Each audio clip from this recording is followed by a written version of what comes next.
Assalamualaikum warahmatullahi wabarakatuh. Perkenalkan, nama saya Aska Nafisa dengan NPM 12020240012. Di sini kami dari kelompok 6. Di sini kami akan mempelajari data sekunder yang sini pertanyaannya itu ada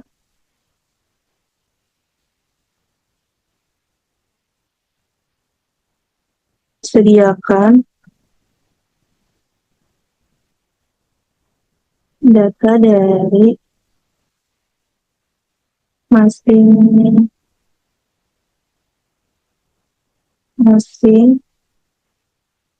perusahaan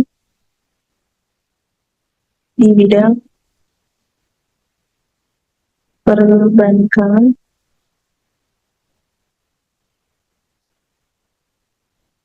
variabel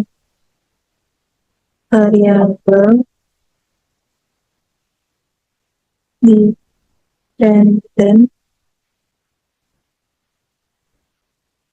nuklir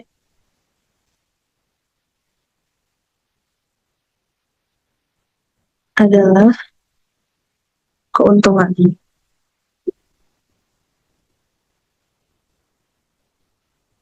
Dan variabel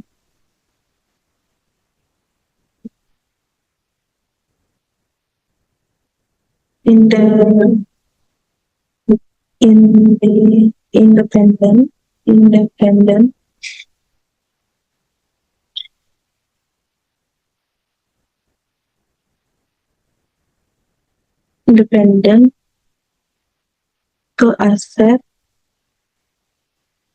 X1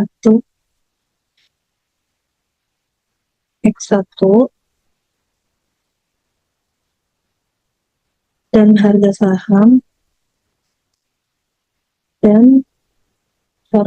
saham X2.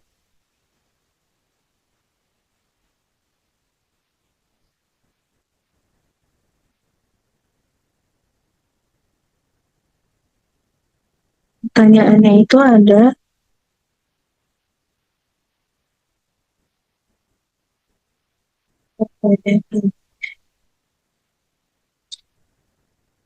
itu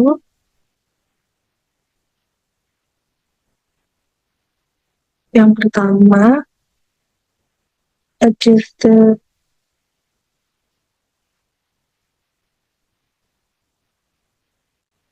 R square-nya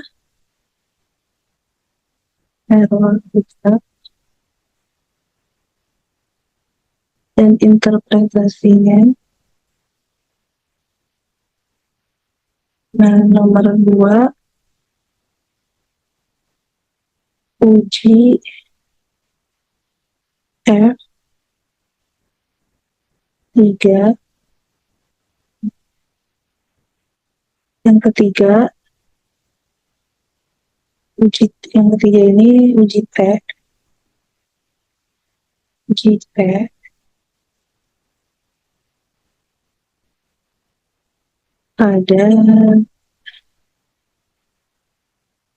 pada masing-masing variabel.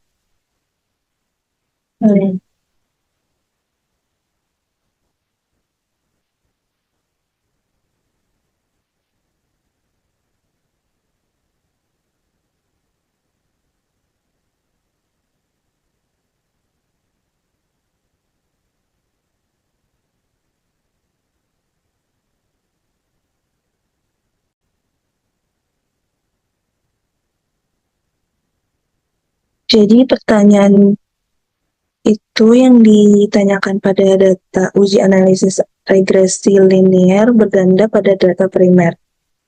Kenapa data ini disebut data primer? Karena data ini langsung diperoleh dari lembaga yang sudah menginput datanya, yaitu dapatnya dari Bursa Efek Indonesia. Ini adalah datanya. Data ini adalah datanya lebih kepada projection. Karena masing-masing perusahaan ini pada suatu periodenya tertentu.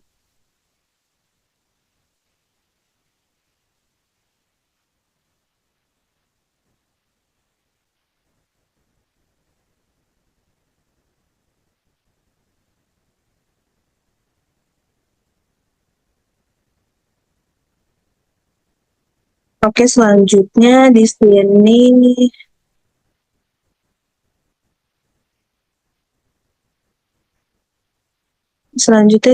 itu ada gambarannya, ada bank dan nama bank. Nah, keuntungan ini adalah variabel dependen dan aset, dan harga ini adalah variabel independen.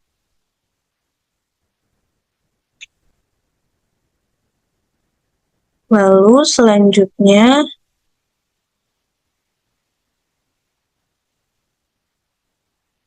keuntungan di sini merupakan Y dan aset ini merupakan X1 dan X2. Selanjutnya ini menjelaskan terkait bagaimana cara menentukan analisisnya.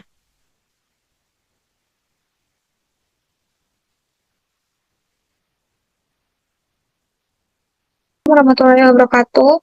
Perkenalkan, nama saya Nabila Zalianti dengan NPM 12020240058. Di sini saya akan menjelaskan bagaimana caranya melakukan analisis regresi data sekunder. Caranya lebih mudah karena tidak harus melakukan validitas dan rehabilitas. Karena data sekunder sudah dipercaya bahwa data tersebut dari suatu lembaga. Tetapi kalau data primer perlu diuji validitas dan rehabilitas. Karena data primer itu berarti peneliti mengumpulkan sendiri dari responden, sehingga perlu dilakukan validitas dan rehabilitas. Di sini lalu datanya, kita analisis datanya, kita masuk ke analisis, kita pilih regression, lalu pilih linear. Di sini dependennya itu adalah keuntungan, dan independennya itu yang pertama aset, yang kedua harga saham.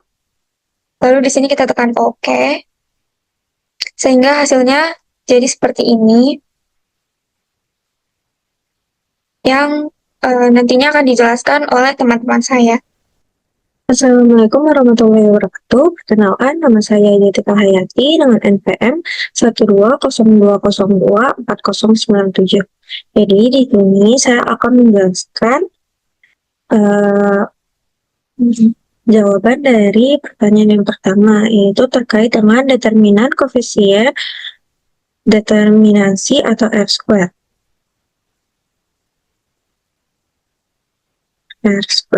Nah, jadi di sini determinasi yang dipakai adalah adjusted R-square.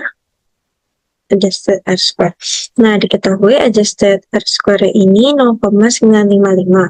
Nah, dapat diidentifikasi bahwa 95,5% variabel keuntungan yaitu variabel dependen atau variabel lainnya dapat dijelaskan oleh variabel independen berupa aset dan harga saham. Nah, sedangkan 4,5% lainnya dapat dijelaskan oleh variabel lain di luar penelitian. Jadi, ini adalah penjelasan mengenai adjusted R-square. Assalamualaikum warahmatullahi wabarakatuh. Perkenalkan, nama saya Siti Juwaria dengan NPM 120200028. Di sini saya akan menjelaskan jawaban dari ANOVA. Jadi di ANOVA ini nilai F-nya adalah 96,681. Diketahui F hitungnya sebesar 96,681 dengan probabilitas 0,000. Karena kurang dari 0,05, berarti yang didukung adalah hipotes satunya. Hipotes satunya ada di pertemuan 8, jadi hipotes satunya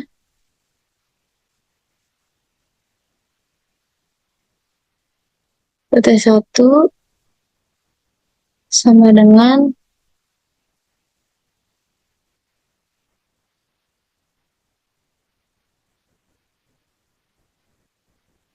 B1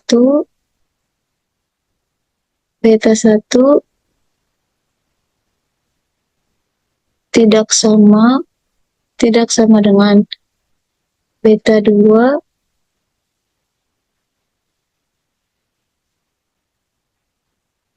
tidak sama dengan 0.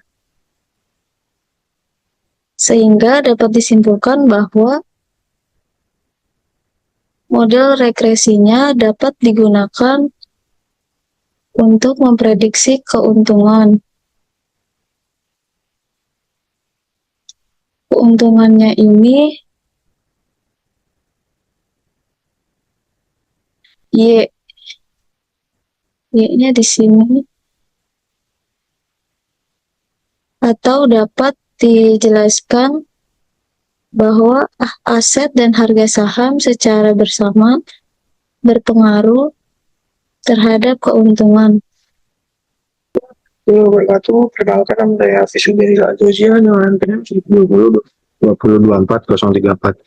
Di sini saya akan menjelaskan tentang aset. Kita di sini fokus pada aset. Diketahui nilai statistiknya adalah 5,104 dengan signifikasinya adalah 0,01 dari alfa 0,5 yang artinya mendukung hipotesis 1. Hipotesisnya satunya apa? Hipotesis 1 sama dengan beta 1 tidak sama dengan 0.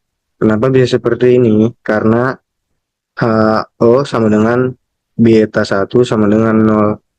Karena ini kurang dari alfa yang diterima adalah hipotesis 1, berarti beta 1 ini sama dengan 0.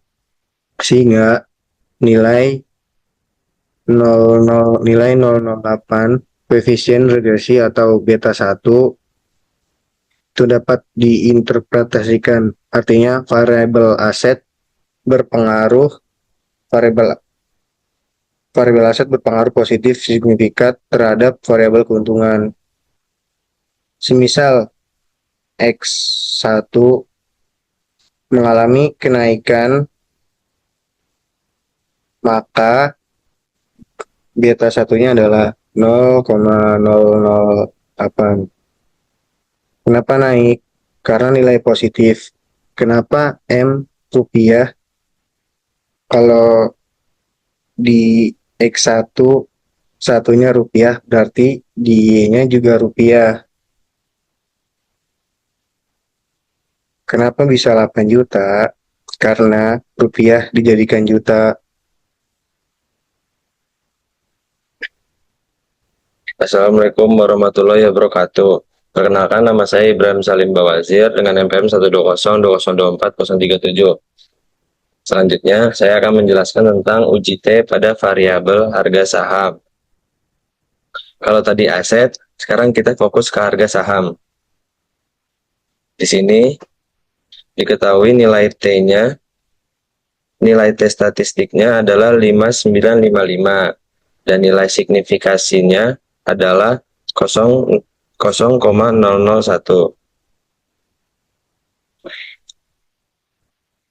Lalu 0,001 ini kurang dari alfa, tingkat kesalahan yang artinya mendukung hipotesis 1. Jadi hipotesis 0-nya sama dengan B2 sama dengan 0. Hipotesis satunya adalah beta 2 tidak sama dengan 0. Nah, ini terdukung. Berarti koefisien regresi koefisien regresi, ada harga saham itu memang tidak sama dengan 0, sehingga dapat diinterpretasikan lebih lanjut. Kita lihat nilai koefisien pada beta 2, itu adalah sebesar plus 0,587. Karena plus berarti variabel harga saham berpengaruh positif signifikan terhadap variabel keuntungan. Lalu untuk interpretasikan lebih lanjutnya, jika harga saham naik sebesar 1 M rupiah, maka keuntungan sebagai Y-nya akan naik sebesar koefisien regresinya, yaitu 0,587 M rupiah. Kenapa M rupiah? Karena di sini disebutkan M rupiah, jadi harus sama satuannya. Nah, 0,587 M rupiah ini kalau mau dibikin juta jadinya adalah 58,7 juta rupiah. Oke, sekian penjelasan dari saya. Kurang lebihnya mohon maaf. Wassalamualaikum warahmatullahi wabarakatuh.